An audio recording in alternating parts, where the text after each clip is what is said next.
Well, happy noon, everyone.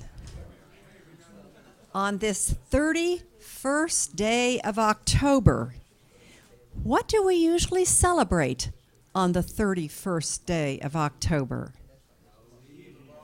Yeah, I heard Halloween and the Eve of All Saints. Huh.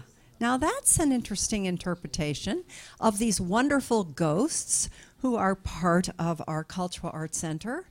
Saints, wow, and playful, for sure.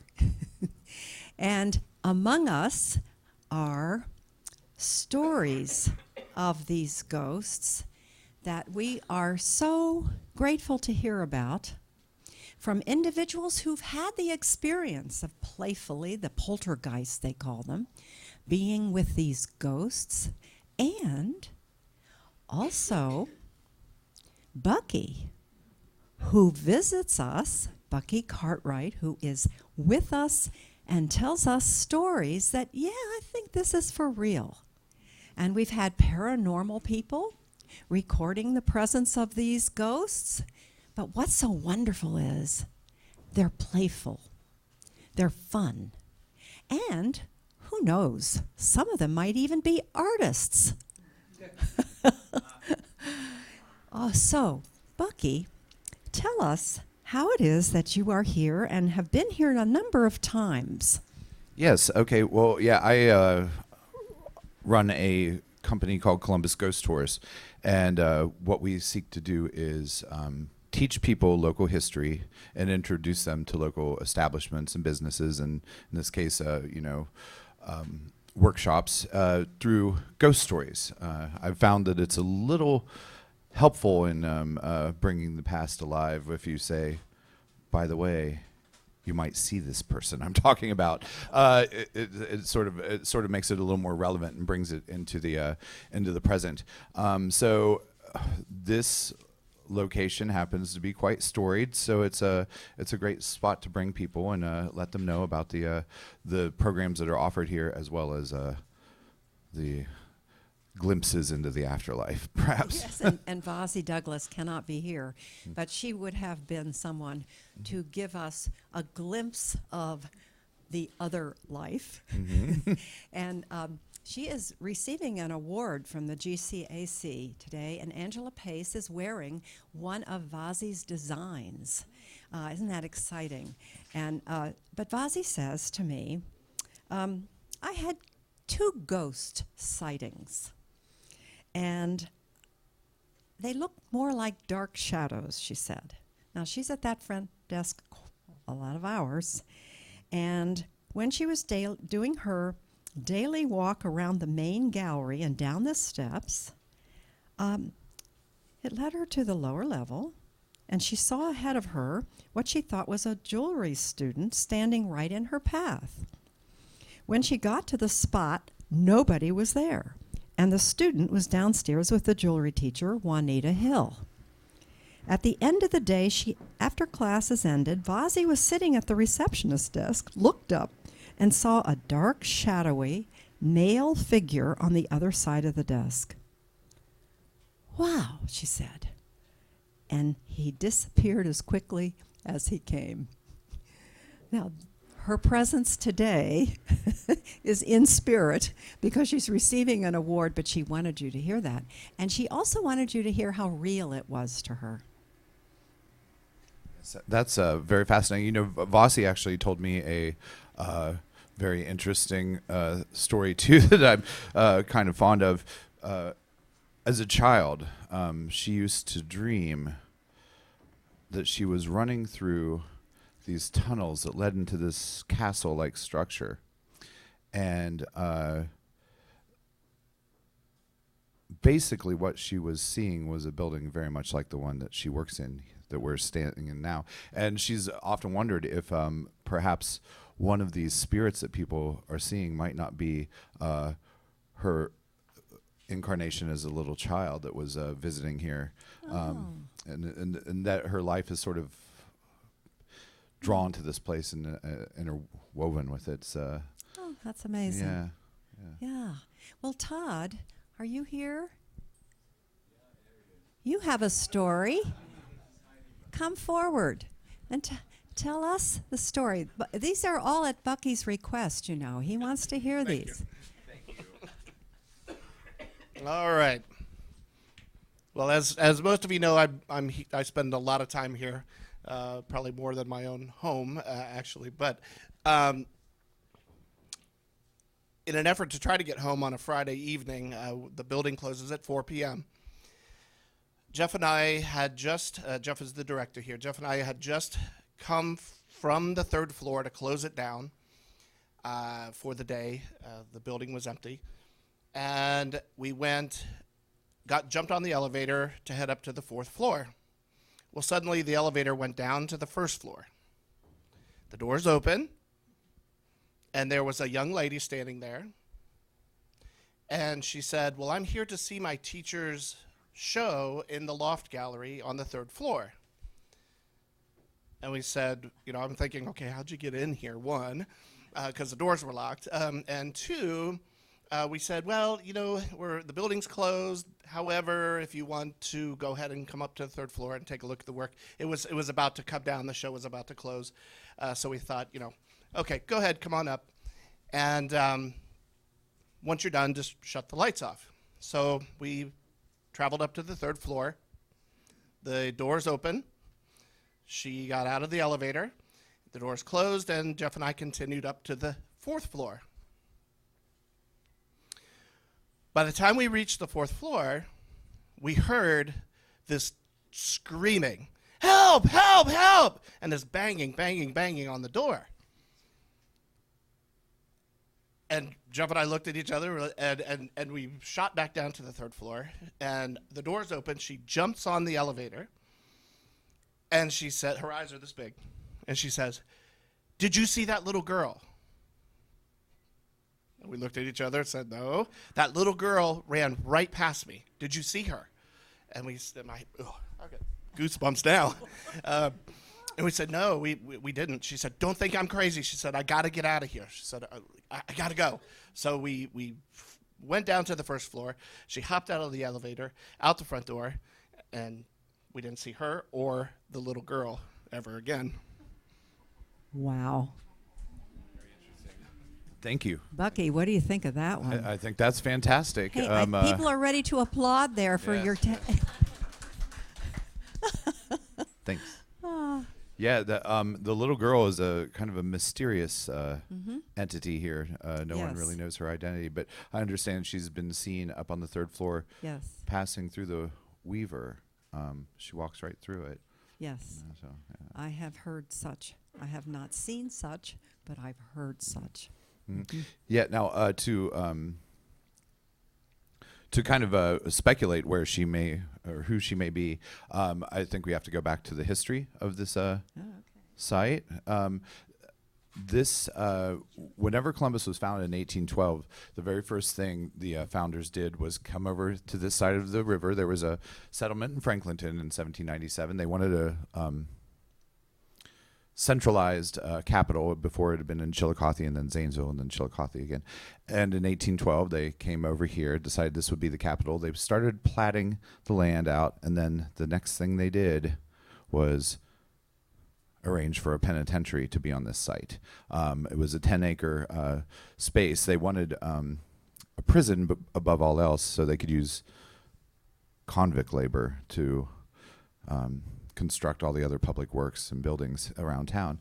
So at this site, there actually, from 1813 until 1815, there was a 3-story building here that was oriented east. The second street, which borders this property on that side, that would have been where the entrance was. And this was a 3-story building. In the basement, there was a dining hall and a kitchen and a cellar. And then on the second floor, on the ground level, that would have been the residence for the warden.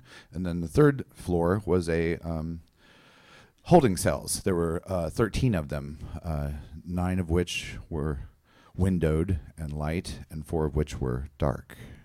Now, shortly into the building's existence, they realized that they had greatly underestimated Central Ohio's capacity for evil. 13 cells wasn't nearly enough. So they built a new structure here, just a little south, probably would have incorporated part of this building's footprint, that had 54 cells in the basement with the dining room and the kitchen, and then a trap door that led to a dungeon that had 5 cells.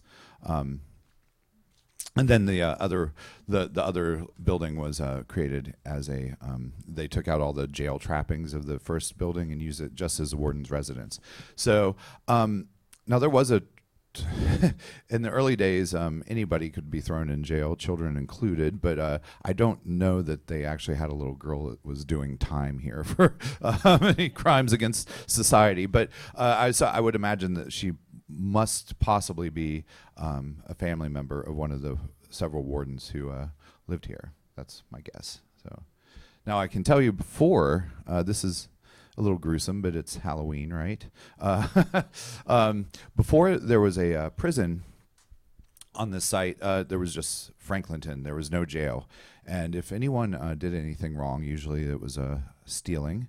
What would end up happening is you'd be strapped to a whipping post and given lashes until your back resembled raw beef.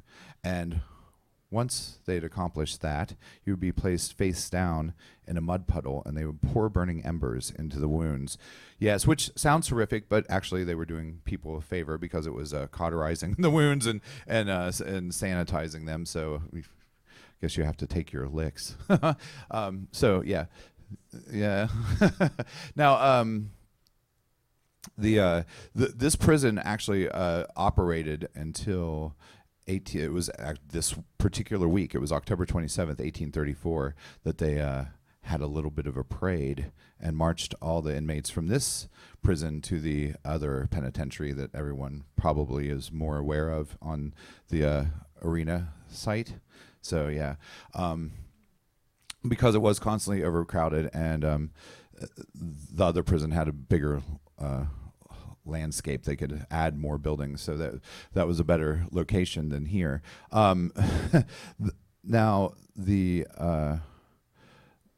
thing about the prisons were, this would have been the dining room and kitchen area in the basement. In those days, women that were doing time were responsible for cooking and cleaning and that sort of thing, the laundry, things. We've really come a long way. And men would be busy making weapons. They would be making wagons. They would be doing stuff like that. I actually have found some accounts where people would have their carpets. They would have their carpets made here at the prison. They would they would pay the inmates to weave them a rug. Now that would be a cool thing to have nowadays. But so anyway, the work was sort of divided like that, and there were a lot of weapons cached here on the site because of the men making guns and things like that. So it only made sense whenever they transferred the prison to the arena site. They kept these buildings, and they had a lot of weaponry stored here. So eventually, this area kind of became run down and a little smelly.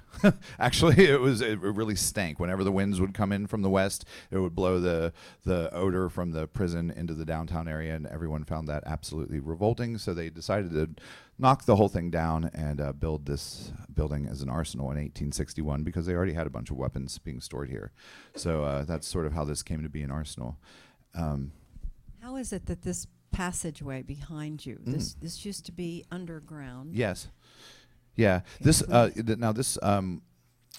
this brick right here, these cinder blocks, this would have been an entrance to a tunnel that ran to the State House. As I mentioned, they wanted to use convict labor to build all the other public works, and the State House was built by convicts who were doing time on this piece of land.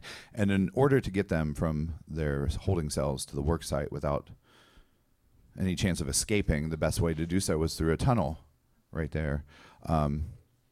Yeah, there's actually a series of tunnels, the networks of them that run throughout most of subterranean Columbus, but almost all are blocked off, like the one behind me now. So, yeah. Yes, you had stories of people who have walked through those tunnels. It seems to me John Whaling, who used to work here, got so far and was a bit taken aback and decided this was far enough. And I would imagine if that wall were put up recently, that could be true.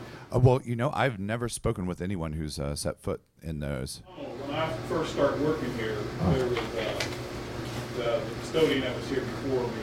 There was a tunnel in a turret. In that south, Yeah, the south turret. And or north. We took it up to maybe Front Street. We just had flashlights, and then they, I think in maybe 2010 or 11, they closed it up. I got started too late. That turret. Yeah. But it was interesting. I mean, actually, there were still some lights on. They were really dim, but Oh, really? yeah, That's there were still some lights. that's amazing. Yeah, I would give anything to see inside those tunnels. I've never been. I imagine most of them are probably not too terribly safe nowadays. So I recently was showing one on the hilltop where the old the state hospital was for mentally incapacitated folks, and yeah, they have a tunnel there that you can still see into, but it's very dangerous. So passage into them is verboten. Yeah. Now now since you mentioned that turret, get to a little bit of a ghost story. One incident that happened nearby that is kind of thought to be very much a source of hauntings here happened on February 9th, 1844. There were two different inmates doing time at the penitentiary where the arena is. A man named William Graham, or Clark. He was doing time for a highway robbery. And when he was in prison, he and one of the prison guards, Cyrus Sells, they were like this. They didn't get along at all. Cyrus was very antagonistic of William Clark or Graham, and his name varies on the newspaper depending on the day. But what would happen is Cyrus Sells liked to make William Graham sit in front of all the other male inmates, and he would have William comb his hair and make him pretty, which was very emasculating in prison in those days, and he probably got a rough time after going back to his cell at night. One day, unbeknownst to Cyrus Sells, William Graham got his hands on a Cooper's axe. So he's sitting in the chair, Sells is, having his hair being combed by William Graham, and in front of all the other inmates, he grabs his hair, takes his head off. That's a no-no. So they decided that he would be hung for his crime. And incidentally, just as a side note, any of you know your Columbus history, Cyrus Sells was a predecessor to the Sells brothers, who founded a great circus here in Columbus. It was a renowned worldwide. Anyway, so they were going to hang William Graham. Now, the other inmate who was hung here on February 9th, 1844 was named Hester Foster. She was a young woman who was said to have aided in the assault and rape of another woman. And while she was doing time, she was in the basement in the kitchen cooking, and her and another inmate got into a disagreement. And Hester procured a fire shovel and proceeded to bash the woman's skull to smithereens. So they decided to hang her, and why not kill two birds with one rope? So they had a double hanging on February 9th, 1844, just behind the building here, where the sign for Dayton on the interstate is. That's where the gallows were. And This was February 9th, 1844. The only way people had to come to Columbus is by foot or horse. And in the middle of that harsh Ohio winter, over 10,000 people showed up to witness this double hanging, because it was very unusual to have two people hung at the same time, particularly a male and a female. And then on top of that, William Graham was white and Hester Foster was African American, and minds were blown. So people showed up for the novelty of this double hanging. They said that the roads to Columbus for a radius of 150 miles were just lined with wagons full of families coming here. And they had a big drunken riot festival on this corner. And there was a prominent blacksmith from Franklinton named Sullivan Sweet who was trampled to death. And then they said, oh, okay, Central Ohio can't handle these public hangings. Here's a football. See how that works out. Now, yeah, no, they actually moved all the hangings after that to the other penitentiary behind the walls. Now, Hester gave her body up to a doctor in exchange for all the candy she could eat before being hung. Because why not? You know, who cares about a few extra pounds if that's your future? Yeah, she was used as a cadaver to advance science. William Graham unwillfully ended up doing the same thing. Actually, grave robbing was such a predominant thing. Someone's tapping up there. Are we getting a little, the Fox sisters, a little communication?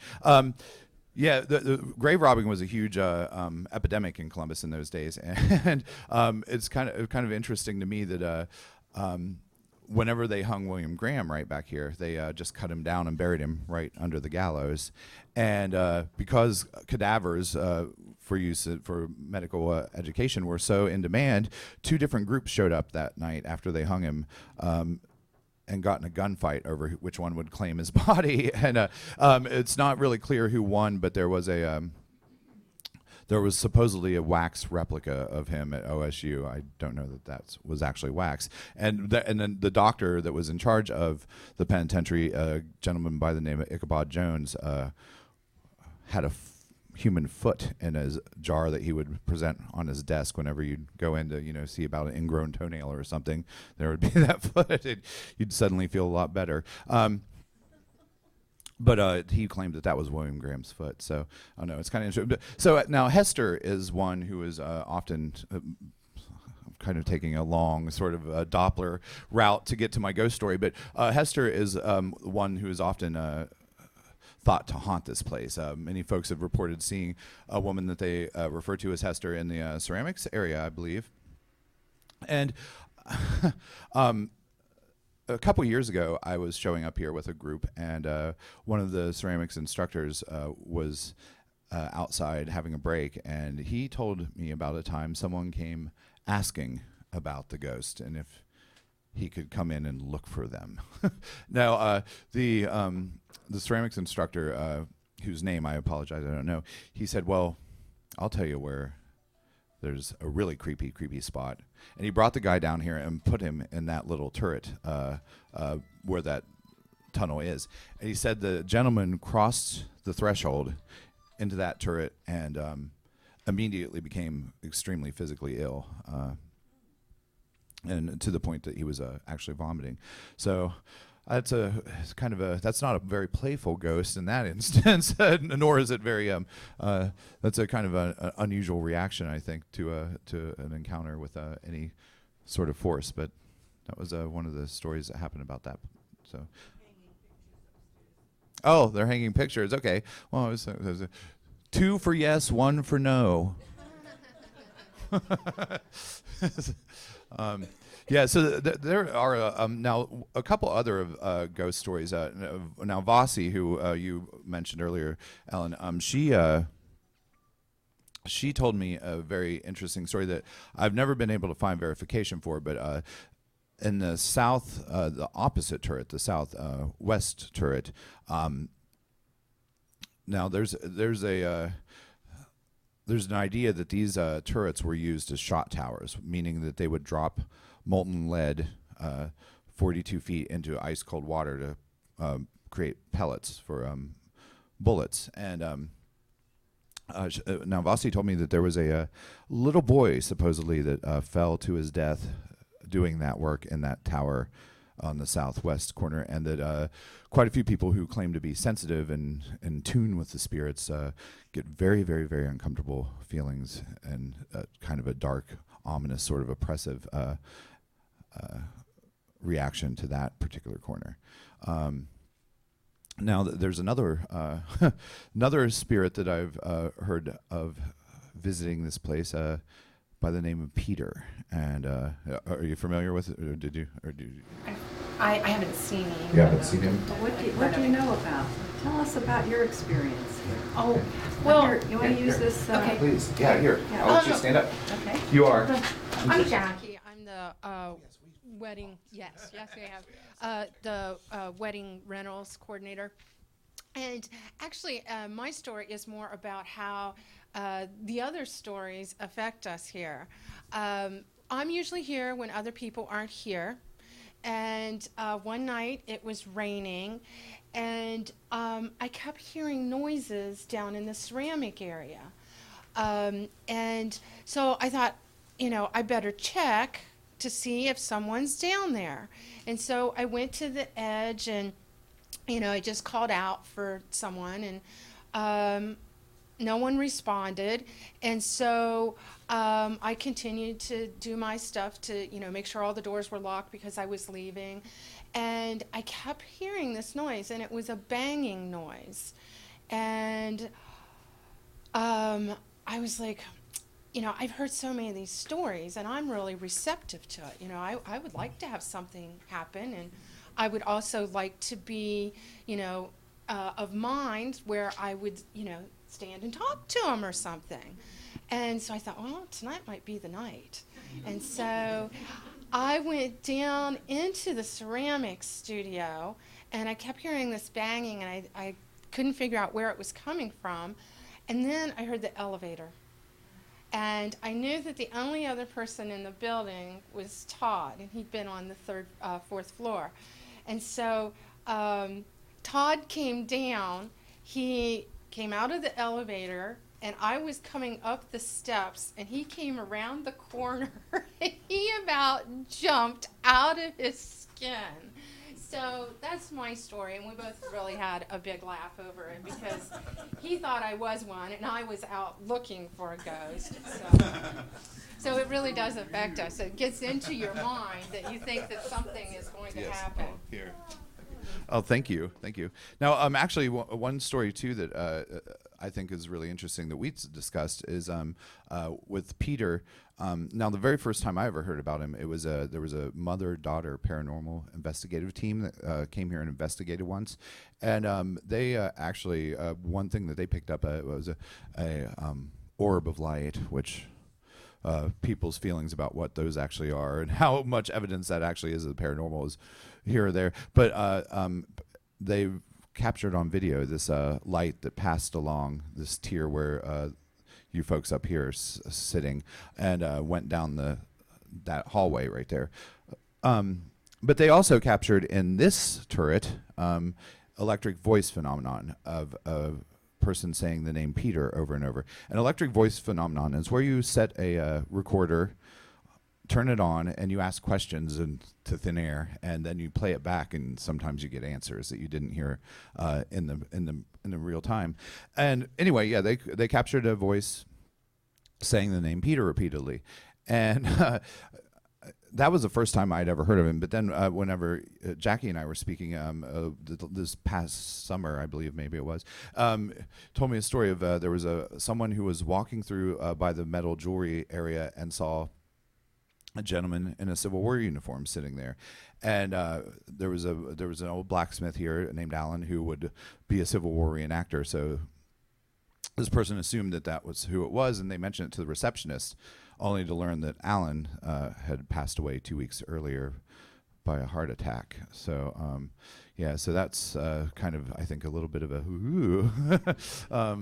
of a ghost story here. So yeah, so those are some of my very favorite instances. I think that everyone shared. I love Todd's experience with the little girl. The Peter thing I think is just fascinating. Hester, Bucky, tell us how you came into this. You were raised in West Virginia, and there were lots of stories around. I grew up in rural West Virginia. So Appalachia, that portion of Appalachia was settled by Scotch Irish, and the tradition and belief in witches and ghosts and signs and omens and magic and that sort of thing is kind of in those people's blood. and I just grew up sort of hearing these stories is commonplace, like, oh, there's don't do that. There's a bird on the house. Someone's going to die. That sort of thing, and it was just so there's certain hollows and woods that you avoid and that sort of thing. So I always just grew up hearing these stories, and I thought they were fascinating. And they are. I mean, life can be so dull sometimes, and there's all this, there's all this mystery and wonder that we just sort of try to explain away. And I think sometimes you just sort of have to take it for what it is and revel in that. It's there's some pretty wondrous things about us. Now, it caused me to think about the Irish saying that at 20 of or 20 after, if all of a sudden it's quiet, the angels must be passing by. Mm-hmm. Yes. Keep it interesting, huh? Yeah, exactly. That's it. I mean, hey, there they go. It's just such a wonderful, to take these stories and be able to pass them on. It's kind of an honor, I think. For myself, I feel like I'm keeping something alive that. Not many people really. We glean most of our information from screens nowadays, and to be able to stand in front of people and share these stories and pass on this information that's sort of a dying art, So it's it's a great joy to be able to do that. So joy is a wonderful word. Mm-hmm. Yes, this isn't oppressive and scary, but. Yeah, that's there's so many people that will talk about wanting to come on a tour but being afraid, and I always try. That's more of a Hollywood interpretation of ghosts and spirits.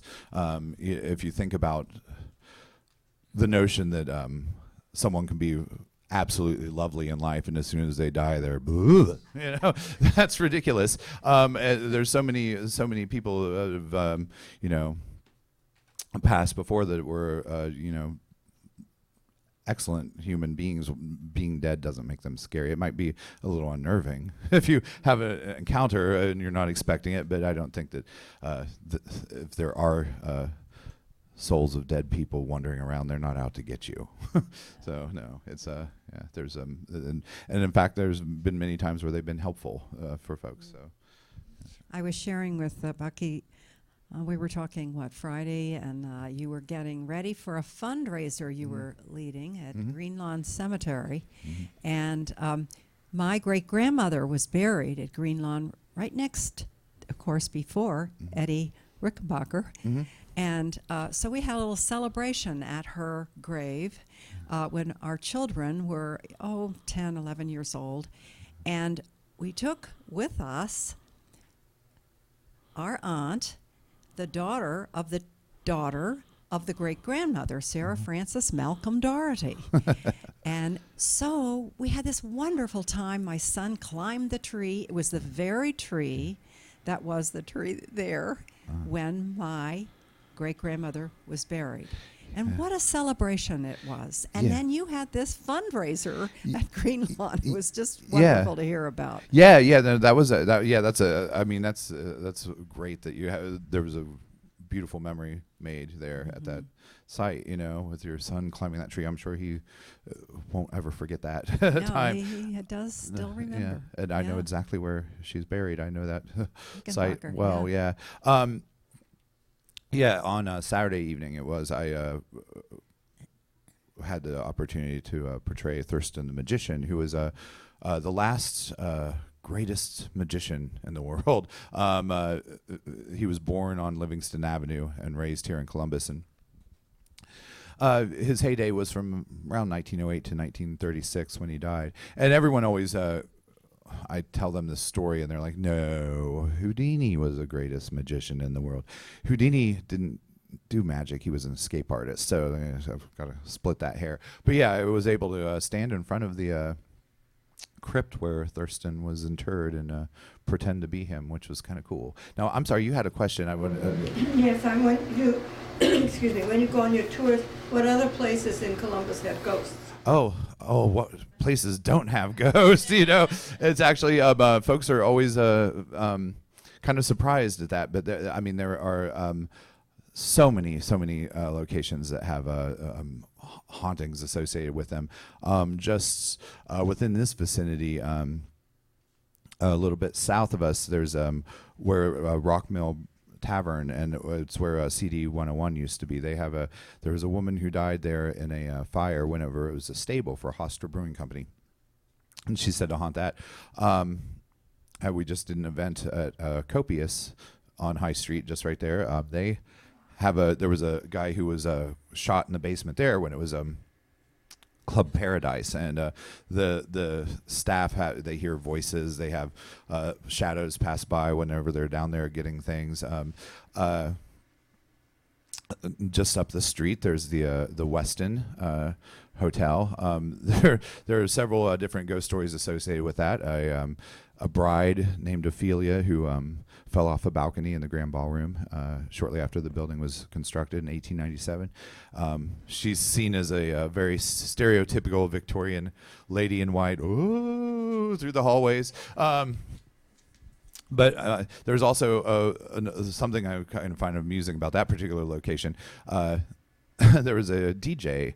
There was a country music radio station that was broadcasting from the roof of the Westin in the 1970s, and one of the overnight DJ was murdered, and it was never solved, an unsolved crime. And occasionally guests on the 6th floor will see him. So in a kind of a dichotomy with the this Victorian lady, you've got this sort of what's happening, you know, like 70s ghost. You never really think about that sort of thing. Yeah. That's after a long day at a conference, coming down to your hotel room and seeing a 70s ghost wandering down a hall. And there's also there was a school teacher that was living out her retirement in the Westin in the 1940s, and she was murdered in one of the rooms. And the staff really don't know about that. Actually, I had someone who worked at the Westin on a tour last night, and she was telling all her ghost stories. But it's interesting.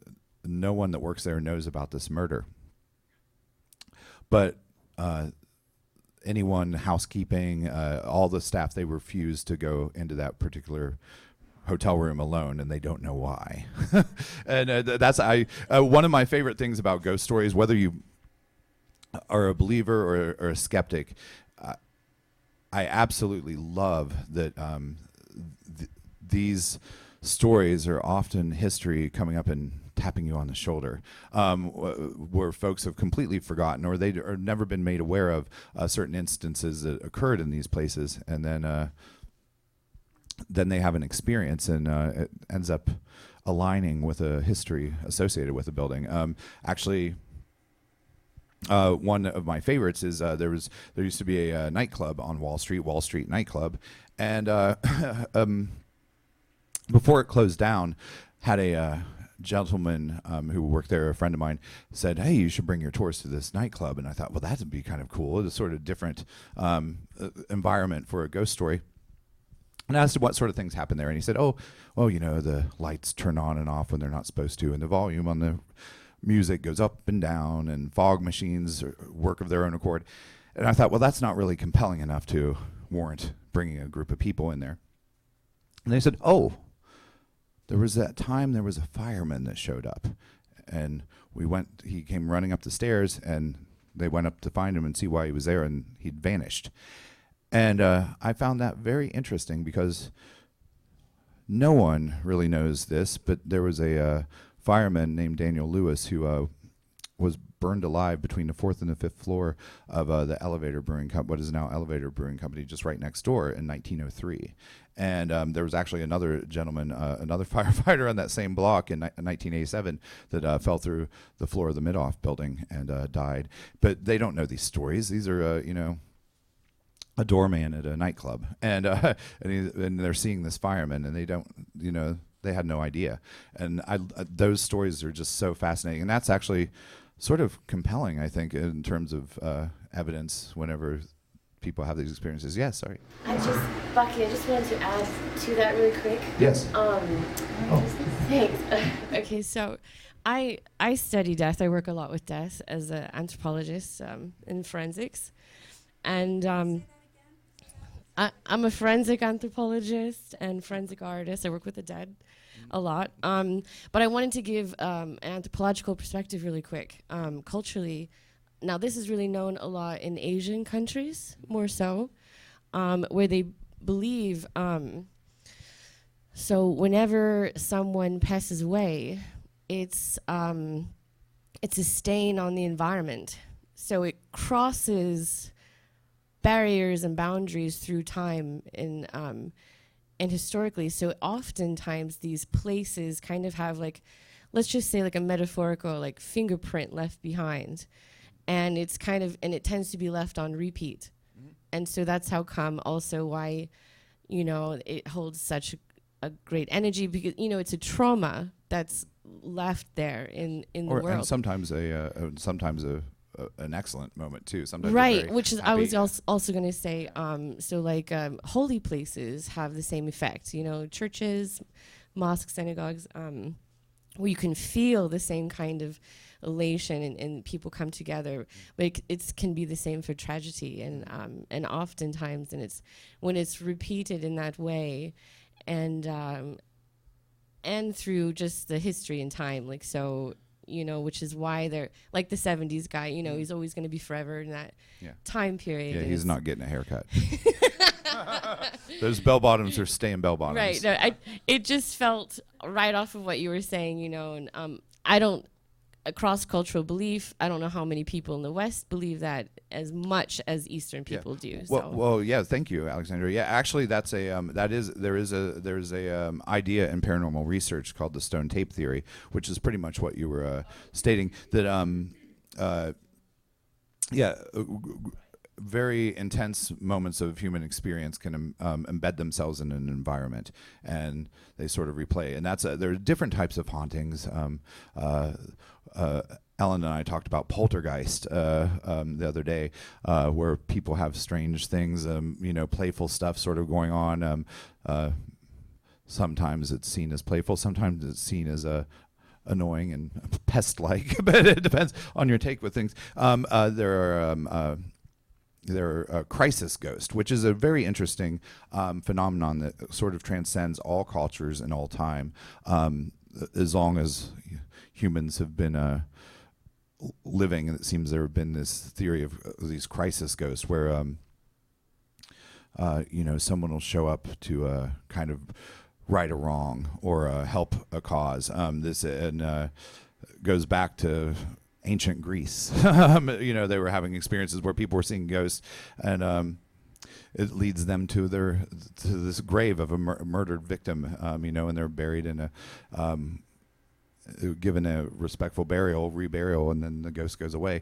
And then what we're talking about, this stone tape theory and this stain on the environment, that's considered a residual haunting. So it's sort of just after someone leaves a room and they had way too much cologne on, you smell them for a little while, once they've gone, that sort of thing. It's just sort of a echo, a little bit of history repeating. Yeah. Does anybody have any other questions right now? Anybody? Yes. Sometimes people smell perfume and stuff. Mm-hmm. What is that all about? Well, our olfactory senses are the most connected to memory. We remember through scent more than visually or auditory or anything, or taste or touch. And it is interesting that sometimes those, like I said, so when someone wears too much cologne and they leave the room and the scent lingers.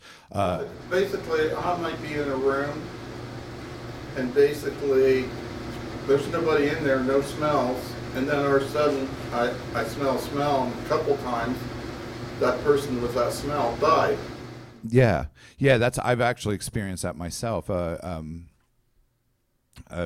lost a close friend several years ago, and he always wore a very distinctive scent, and be doing something, and all of a sudden it's overwhelming, and it's only there for a moment, and then it drifts away.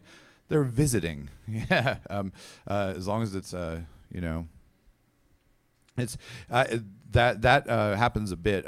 Sometimes, though, there was a historic inn in Waverly, Ohio, called the Emmitt House, and people used to always talk about smelling the old owner's cigar smoke.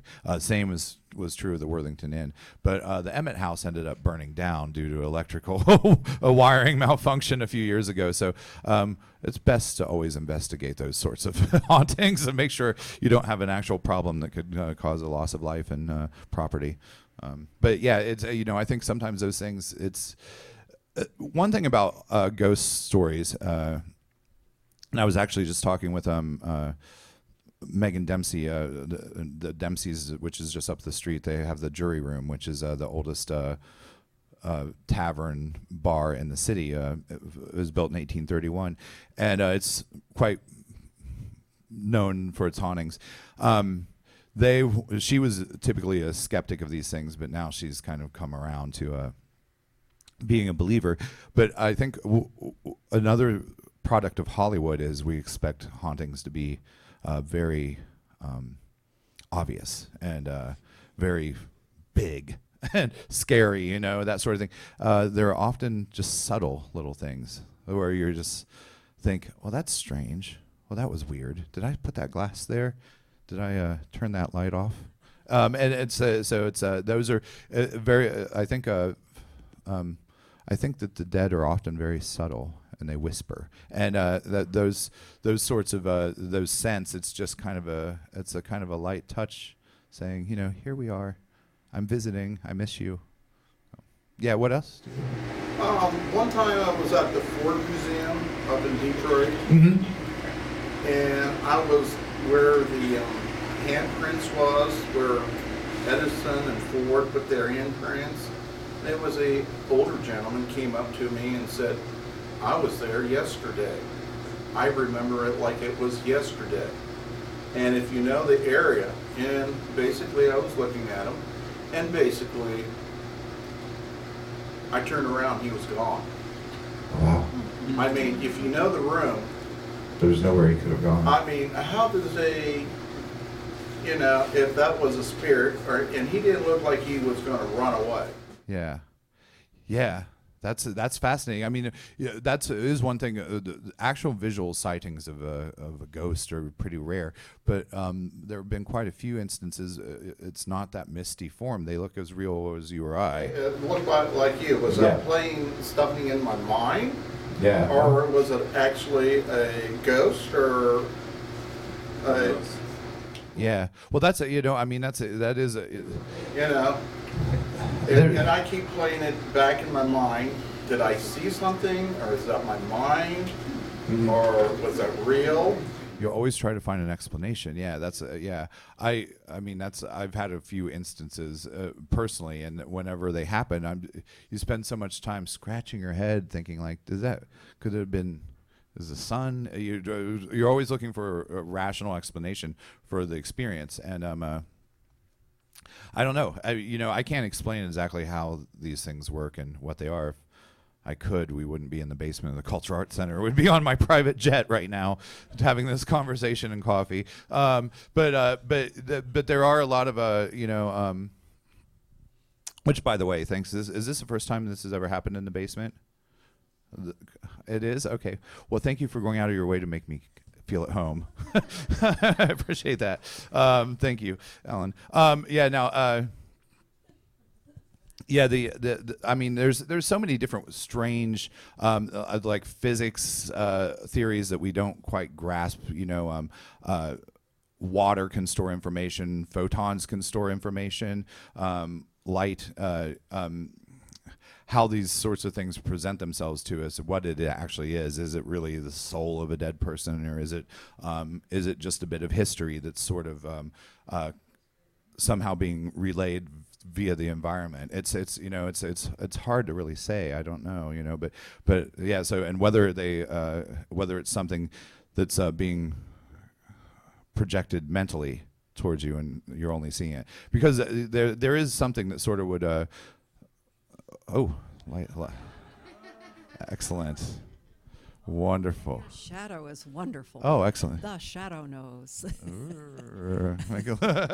Yeah. Yeah. So it's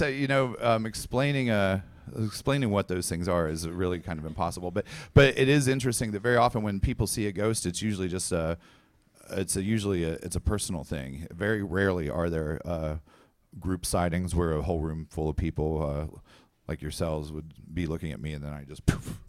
I was thinking this is known traditionally as All Hallows Eve, Yes. the night before, the day before All Saints. Yes. And there was a nun who died, I don't know how many years ago, who was one of the children who saw Our Lady of Fatima.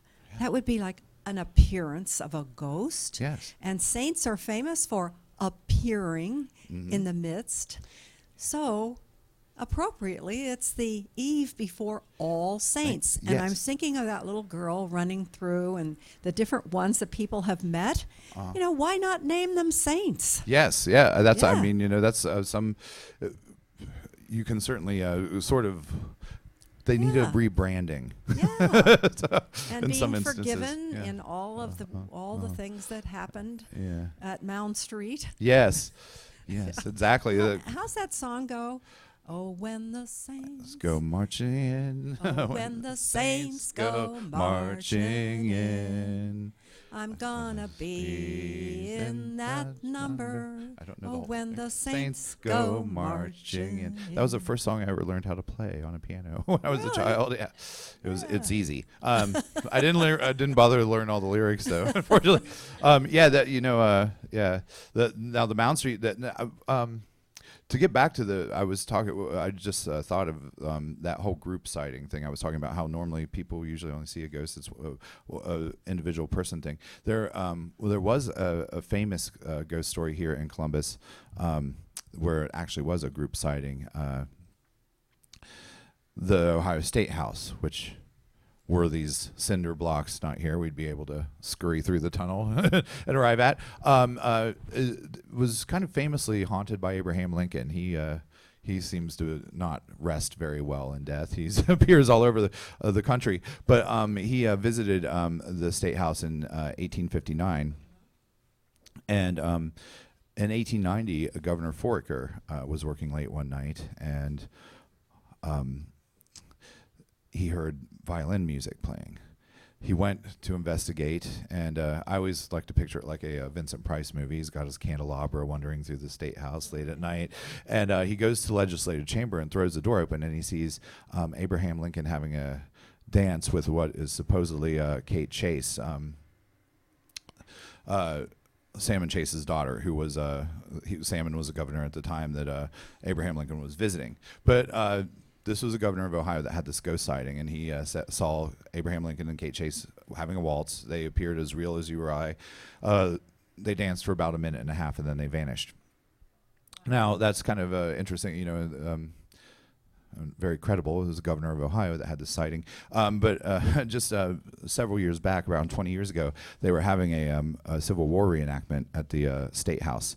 And a number of reenactors were permitted to spend the night sleeping in the rotunda on cots, and they woke up in the middle of the night to the sound of violin music playing, and they all went searching for the sound, and And actually, that probably would have looked more like a Scooby-Doo episode than a Vincent Price movie, you know, people running all around. And but they determined the sound was coming from the legislative chamber. They throw the door open, and they all see Abraham Lincoln and Kate Chase dancing. So that was a group sighting, which is a very unusual thing. But I don't know, it's just sort of one of those fun mysteries of ghost stories, I guess. Thank you. Yeah, it's as if I'm responsible, but but no, it is a very, very interesting story. Does anybody else have any questions?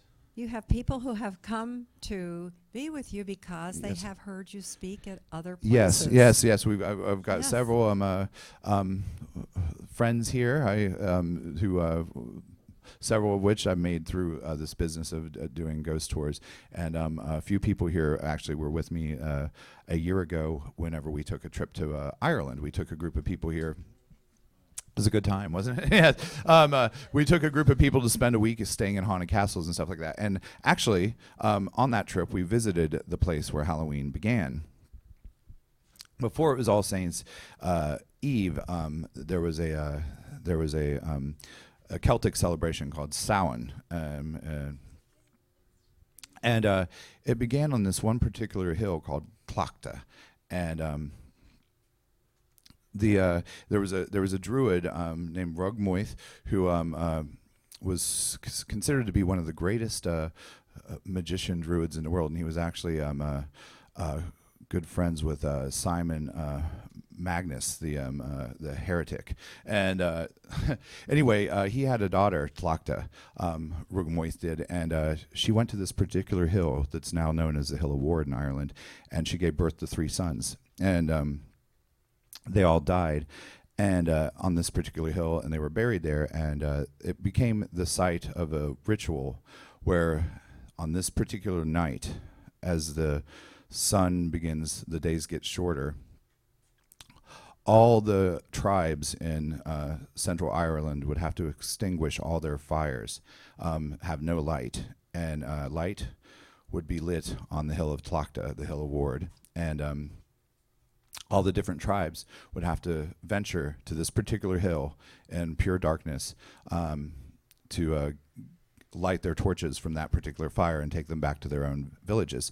Now, because it was at nighttime and it was in darkness, they believed that the night was filled with spirits and, in some cases, nefarious ones. And in order to avoid being attacked by these other spirits and ghosts and demons that wandered the countryside on that particular night, they would disguise themselves, trying to blend in. And so they would be wearing these costumes, going through the dark to get their fire. And sometimes this was a long process to get there to the hill of Tlachta or Ward. And they would ask for gifts of food once they arrived. And that sort of is how the tradition of Halloween began, and it's and it's been incorporated into the church and stuff like that. But it's a very interesting story, and particularly with the 3 children and sort of the idea of the Trinity, the Holy Trinity is sort of kind of incorporated into that. So, so that's so now you know. Oh, Bucky, thank you. You're welcome. Bucky Cutright, wasn't this wonderful? A way to celebrate All Hallows Eve. Thank you all very much. Oh. I'm honored to be here. I want to thank you so much, Ellen, for this, and I want to thank you all for spending your lunch on Halloween Day with me. Trick or treat. Here, I brought everyone some candy. So no chocolates. You're welcome. Yes, please do. Yeah. Here, I'll let. Oh, and I love the container. Oh, yes. Just yes. Thank you. You're very welcome. Yes. Oh, and I suppose I should When that fell down, I wondered what that was. Sure. And also, Everybody, and someone was asking, we do have Conversations and Coffee every Thursday at noon. So do join us, and there should be a flyer upstairs at the front desk. And I forgot to mention I do ghost tours all year long. I've got flyers if anyone wants to join us. In addition to that, we do ancient Ohio earthworks tours right now and take people around to different earthworks and teach them about the history and the culture of the mounds and that sort of thing as well. So.